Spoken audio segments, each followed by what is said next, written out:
Later on today's episode of On the Other Hand, That's the big goal I have is we really need to break that supermajority and at least get back to the table a little bit more balanced government, I think, just for the sake of the people of the state. This is On the Other Hand.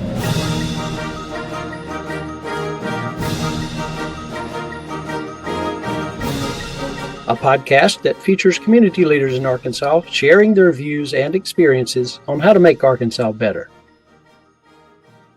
in the first part of our conversation with Andrew Collins, who is in the House of Representatives at the state legislature in Arkansas, Andrew shared some fascinating perspectives with us.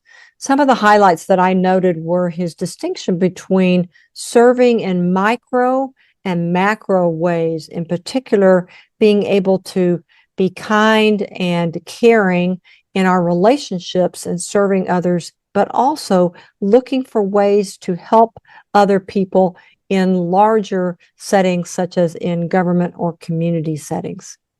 And the things that really caught my attention more than anything else were the ways in which he explained that it's more of a bipartisan effort in the legislature than you might think just from reading about all the controversial things that come up.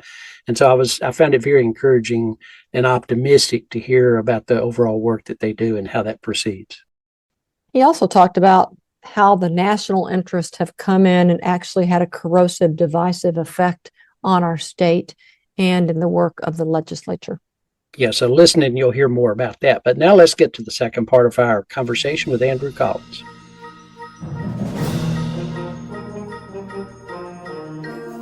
Not everyone does it the same way you would do it. Not everyone has the same vision of service you might have.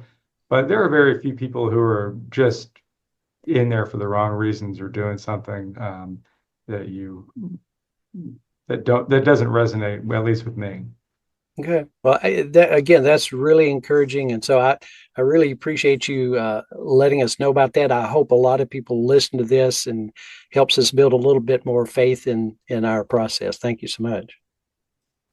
So one of the things that I think we hear about in the news media, certainly at the national level, and I'm wondering about how this plays out at the local level you've been talking about, or at the state level you've been talking about this some, is that we see so much divisiveness between the parties, right? So if you're for this, then I can't be for this. And it sounds like that you all are really looking more at the content rather than the sponsor of a particular bill when you're looking at, deciding if you're going to sponsor it or vote for it. So in terms of Arkansas in general and its politics, what is it like being a legislator in Arkansas in the current environment? In a sense, it's all I've ever known. So when I came in 2019 was my first session, we had already transitioned into a supermajority Republican legislature. So I think that some people served like in the 90s, and then they came back and served in the 20 teens. And I think for them, it was a lot more frustrating because they were used to being in the majority party, kind of getting whatever they wanted, more or less, as a party, and then had to make a huge shift. But for me, there was no shift. I also would say, in some ways, it's an opportunity. I try to see it, even though I would rather have the majority and, we could do our agenda and our policies the way we want to do them. You get a chance to be entrepreneurial, and it really, in some ways, your relationships and your hustle can determine your success. And so before I was the leader, I had a fair number of bills that I would introduce every session, and they wouldn't be super polarizing, but some would be difficult, and some would have, they would be not just technical type fixes, but aligned with my values. And you just think about ways to be strategic, and you maybe get a Republican Senate sponsor who, well, actually, I kind of remember them, for example, paid maternity leave. I remember that this person has a soft spot for that and thinks that's an important thing to do. And then you work the committee. Again, you try not to drive wedges where none need to exist. Just be open to unconventional relationships and seek opportunities, and your hard work and your having done your homework on a bill and your relationships can lead you to some success. And so that's how, at least how I try to see the minority role. I think it can change significantly if we go from a super minority to I guess you call it regular minority, and that's getting 25 votes in the House. Right now, we have 19 out of 100. If you get 25, then you're in a position where you can have a little negotiating power, because it takes 75 votes to get an appropriation passed. And if you can hold back that appropriation with a block of 25, then at least you can have some negotiations and get some of what you want, as opposed to essentially now we're more or less at the mercy of the majority.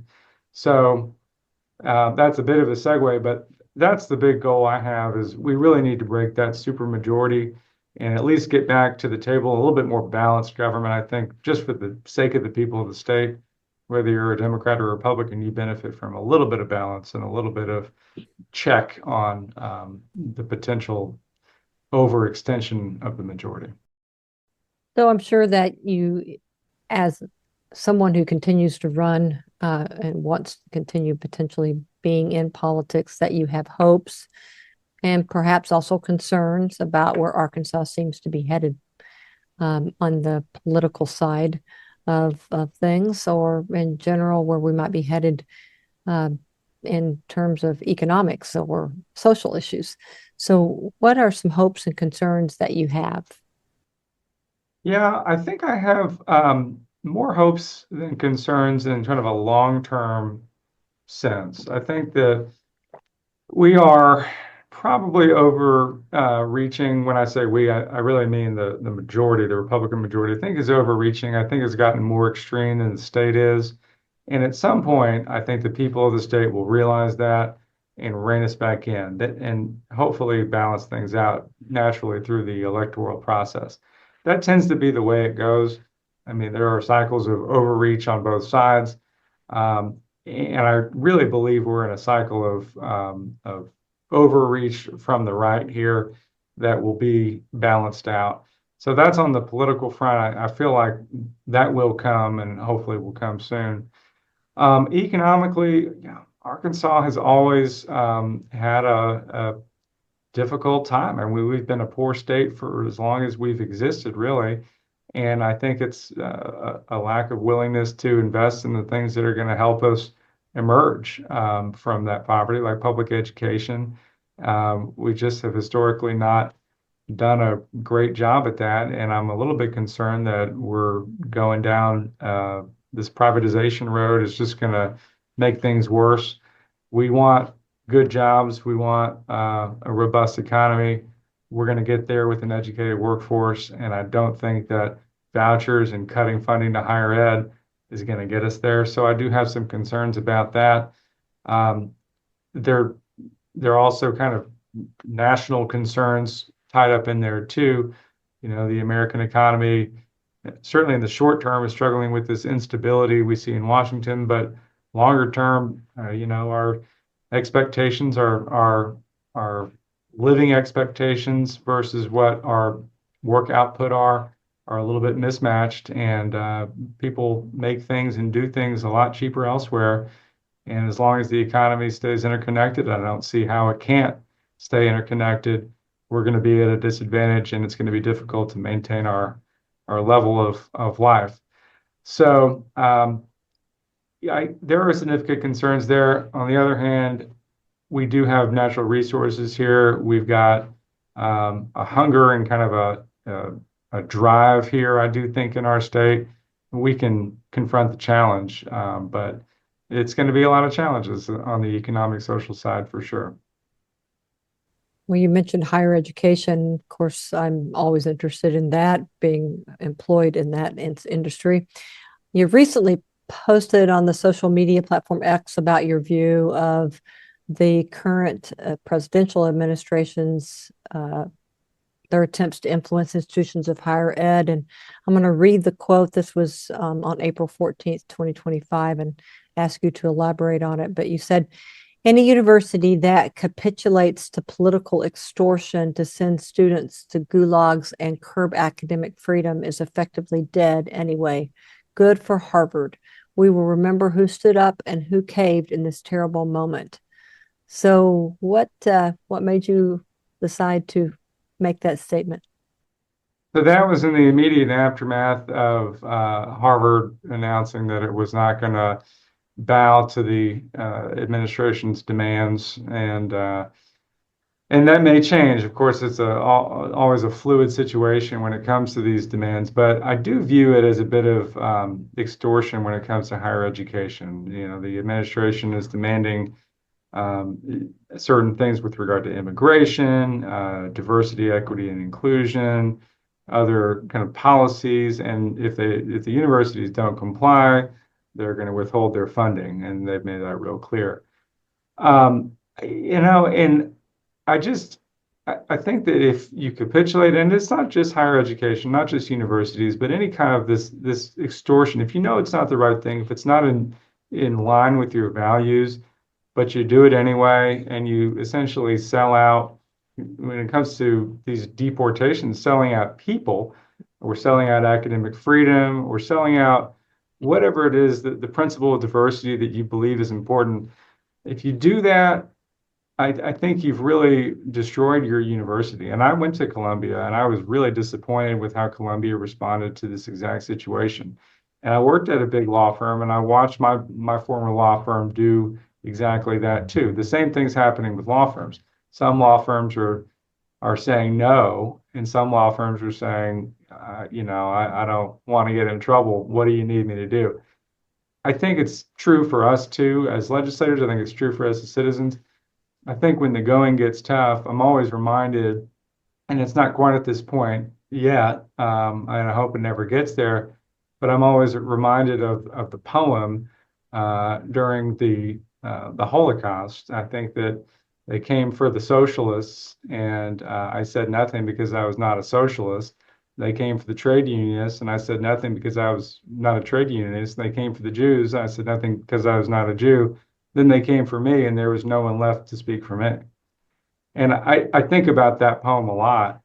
Um, we have to stand up for what we believe, even when it doesn't feel like it's existential yet, because it can get there pretty quick if we show we're willing to bow and bend to what we don't think is right. Yeah, I've already seen some bending at my state and regional institutions. I just got back from a conference in which they were talking about how do we even talk about diversity anymore? And that's the Because worst part. It's yeah, the self-censoring that gets you. It's not it's them knowing that you're willing to self-censor and refrain from doing anything that could possibly cause offense, and they've already won at that point. well, we certainly have rampant tribal politics, disinformation. You've mentioned several times that, you said, well, this was only once that you mentioned this, but you have a Republican on one side of you and another Republican on another side. So there's a sense that I'm getting from you that you and your colleagues actually work to improve your communication and your collaboration with each other. And I'm curious as to how you build those relationships, first of all, and then I'll follow up with a question about maybe working across the aisle on specific problems. Well, there are opportunities. We often there'll be a lunch period, and it's almost like the cafeteria in high school or something, and you can make a choice and you can sit with, a safe group, or you can branch out and sit with some people you don't really know, or some people who come from a different part of the state or from a different party. I just have always, especially when I first came in, my first couple of sessions, but even now, I just think it's just beneficial to try to branch out and to try to, build those relationships with other people when the opportunities arise. We do get to choose where we sit in the chamber, and I deliberately choose to sit next to Republicans because, again, I see plenty of my Democratic colleagues. We have caucus meetings, where we get along and sort of like values-based conversations. And so I think it takes a little bit of extra effort to do that. But I'm not alone in doing that. I think there are a lot of people who view it the same way as part of the job to build strong relationships on both sides of the aisle, to at least understand where people are coming from and then listen to what they're talking about. Because again, you never know if you've detected a variance in someone's outlook that may be an area they're willing to work with you on in the future. That's key information. And I think but you do have to kind of be tuned into what they're saying and how they approach things. And listening is a big part of that. So, but yeah, I think for the most part, we do try to have those relationships, and we do have it, and it takes both sides. And I credit my Republican colleagues for not just, shutting the door when we get near. I think in some states, again, I've heard horror stories about people retreating into their corners, and it's just, I do think we're ultimately all the poorer for that, and I hope it doesn't go that way in Arkansas. Do you ever get criticized, or are you afraid of getting criticized by people in your own caucus by having those relationships across the aisle? Not exactly on that. I mean, it may happen. I don't know. I think if I were taking votes that were not in step with my values, that would be criticized and fairly so. But I very much try to stand on what I stand on, and I don't vote for things just to get along. And I will never hesitate to ask a tough question or speak out against something or vote against something, even if it's a person I get along with, even if it's a good friend on the other side of the aisle. I think that's what people care about really, is just that they do want you to stand strong, and they want you to fight, and they want you to be vocal and not shrink. But having the relationships, I honestly, I've just not gotten any negative feedback about having the relationships. I don't think that is seen as giving in, or and maybe I'm wrong. I hope I'm not wrong, but even the most strident partisans that I represent, and I represent plenty on both sides, but even the most strident Democratic partisans, I've not gotten from them that you should not have a constructive and positive working relationship with people on the other side. Yeah, So if they think that, they're not telling me. that's another interesting kind of part of being in the legislature, I would guess, is that your constituents are not all the same. And so although you want to have values underneath the bills that you're supporting, in some cases your constituents might want you to support something that goes against your values. What do you do in that situation? Always got to go with your values, I think. There's no way to poll everything, and I wouldn't want to if I could. If I could do an instant poll of my district on every bill, it would probably, again, my district's basically 60-40 Democratic Republican. And if 60% of the people thought something was a good idea, um, that's just not what they elected me for. They elected me because they trusted my values, and I presented myself to them. I said, I will go and do the best I can for you. They didn't elect me to be some sort of a poll reader and then translate that into a vote. So whether I could, I wouldn't basically just try to translate the popular will directly into a vote. I don't think that's what I was elected for. So let me ask you this, and this I admit is a little bit of kind of one of my personal bugaboos, but it's also something we talk about in Brave Angels, and that is name calling. One of the things that really heightens polarization and moves people away from each other and makes solutions and compromises more difficult is negative name calling of the other side. And you can look at both sides and see them. On the one side, you've got somebody calling somebody a radical left lunatic, and on the other side, a knuckle dragging racist, and goodness knows all the things you can come up with. This is not helpful. It's also concerning to me because, as a retired psychologist, I know that one of the most important powerful ways of learning is when people observe behavior being done by other people, particularly if it's gets them something or at least isn't punished. So, in essence, when people name call publicly, that is modeling to all of us what's acceptable in public discourse. And so I wonder how you view that behavior among politicians. I can guess your answer on that one, but at least how much do you see that in your current environment, and what might we do to kind of move things in a better direction there? Well, I don't see it publicly, at least. People may say things in private, and I think it's a bit different. I think when you're calling someone a name on the floor or in any kind of a public context or on social media, I I can't really think of any examples of that. That would be a bit beyond the pale. And it may happen occasionally. I'm sure that someone could think of an example, but if someone were to go on the floor and in a speech actually call someone a negative name, I think it would be rebuked pretty quickly.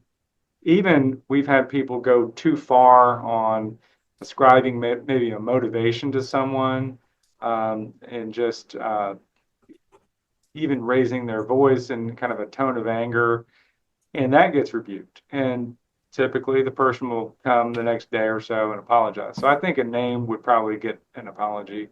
And, it's again probably happens in some other states, but I don't think it happens in Arkansas, at least not with any frequency.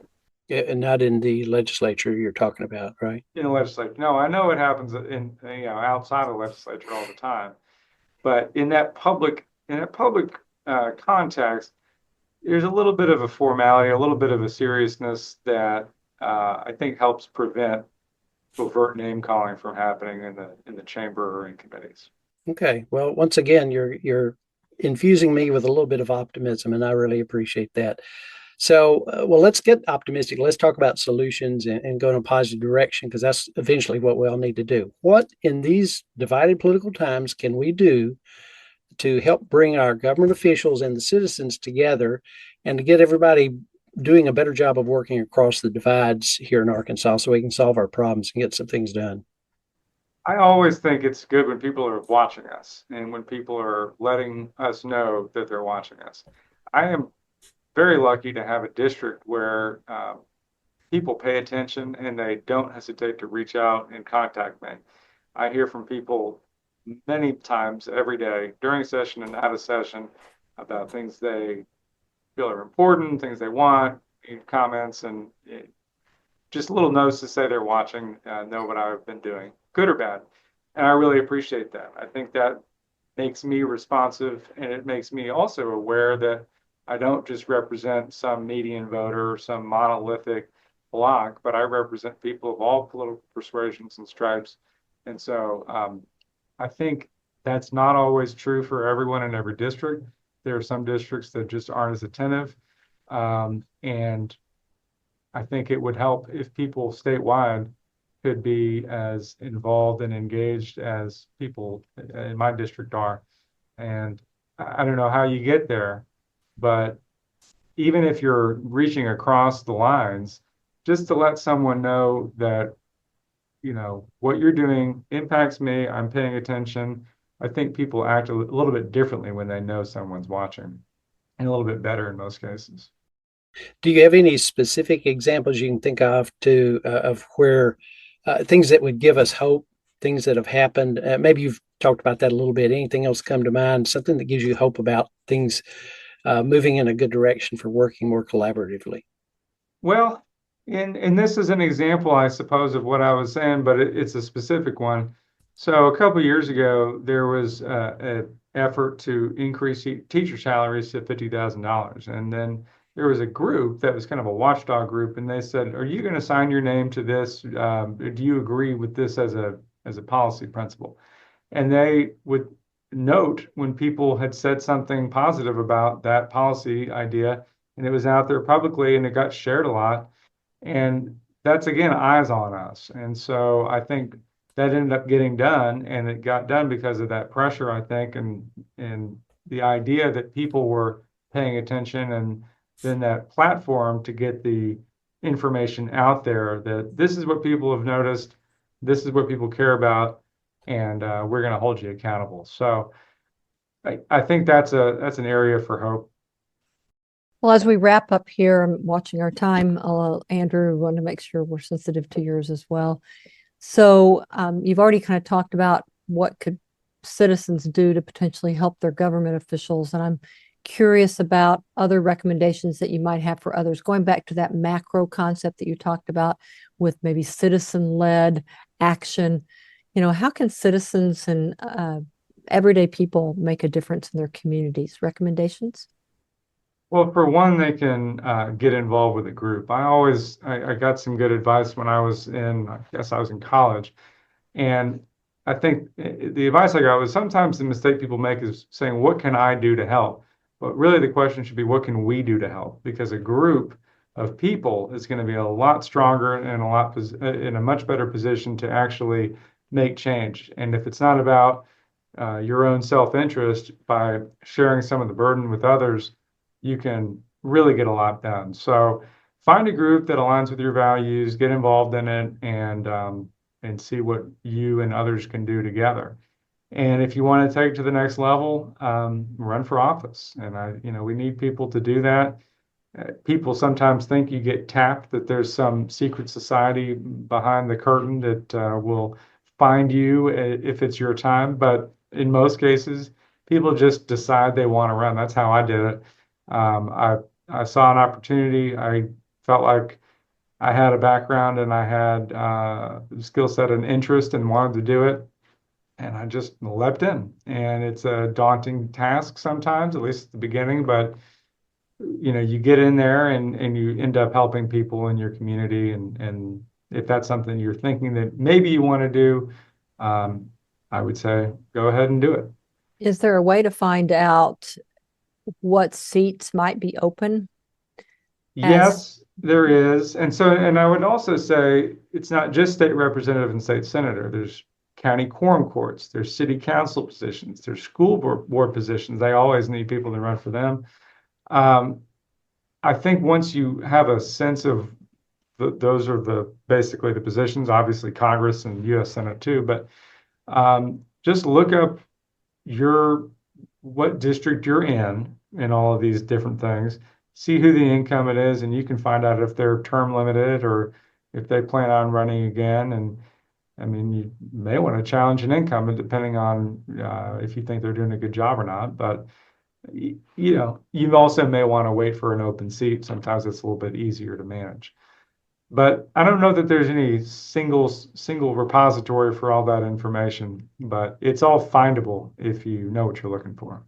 I'm guessing for some of the larger districts, I don't know if they're all the same size, so I may actually be not speaking correctly. You can correct me on that, but I'm guessing for some of the districts that the state Democratic and Republican parties actually try to help fill those seats too, or get people to run.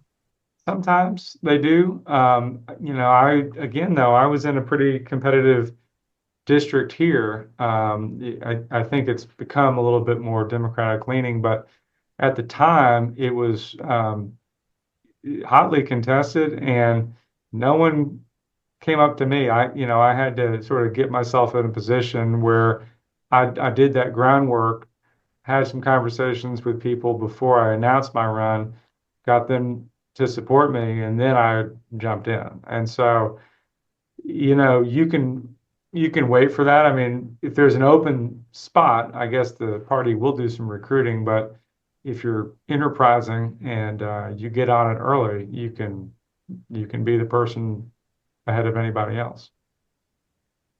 So maybe we've have some people that will be listening that would like to do that. That would be awesome. Well, let's finish with something a little bit lighter.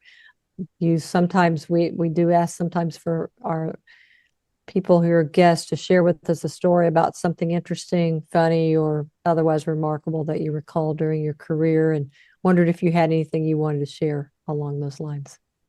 Sure, and I'm not sure how much lighter it is, but it is somewhat remarkable. I mean, it's kind of one of the most remarkable things that happened in my time in the legislature. And we expelled someone from the chamber, and it was, in a way, it was inspiring because it showed that we were willing to do a hard thing, but the right thing. We had a representative who basically had committed a lot of tax fraud. And I don't know if you guys remember this, but he ended up pleading no contest, but effectively he was getting a deal on so he wouldn't have to see jail time. And so technically, because he didn't plead guilty or convicted, he wasn't automatically expelled. So we had a decision to make as a legislature. And I think it was a recognition at the time that it was an embarrassment to have someone who was, if not a convicted criminal, someone who pleaded no contest to a criminal offense. And it didn't reflect well on the body. We just come out of a period where we had a lot of ethics violations in the legislature, really trying to get away from that, clean that side of things up. So we came together, and that legislator was actually in the room. He had a vote too. He voted no. Almost everyone else voted yes. And we did a difficult thing, but I think no regrets. That was the right thing to do. And that was a pretty extraordinary moment when I think back on some of the most extraordinary moments that I don't think has ever happened, where it was somebody actually being expelled by the chamber, but we did at that time. Wow. Well, good that everybody was valuing ethics and what was happening at that point. So, well, we've talked about a lot of things. Andrew, is there anything else you were hoping that you would get to share with our listeners that you haven't gotten to yet? No, I think you guys have covered it well. I look forward to hopefully joining you guys. Carlton Wing and I talk often about coming to a Brader Angels meeting. So we have that on the agenda, especially now that our session's over. We have a little bit more time. We'll hopefully both get there and get to spend time with you all in person. We would love to have you there. Yeah. And we can talk later about some specific options coming up for you. Yeah. Great. Thank you so much too for coming. We really enjoyed the conversation, and I really appreciate the shedding light on some of the more positive, hopeful aspects of the work that the legislature is doing. Thank you. And thank you for your work. Really appreciate it. We hope you enjoyed the second part of today's conversation with Andrew Collins. On the Other Hand is sponsored by Braver Angels in Arkansas. Music was composed by Randall Standridge of Jonesboro, Arkansas, and was performed by the University of Northern Colorado Symphonic Band, Dr. Richard Main, conductor. From your hosts, Glenn White and April Chatham Carpenter. We hope you'll join us in working to make our relationships and communities better.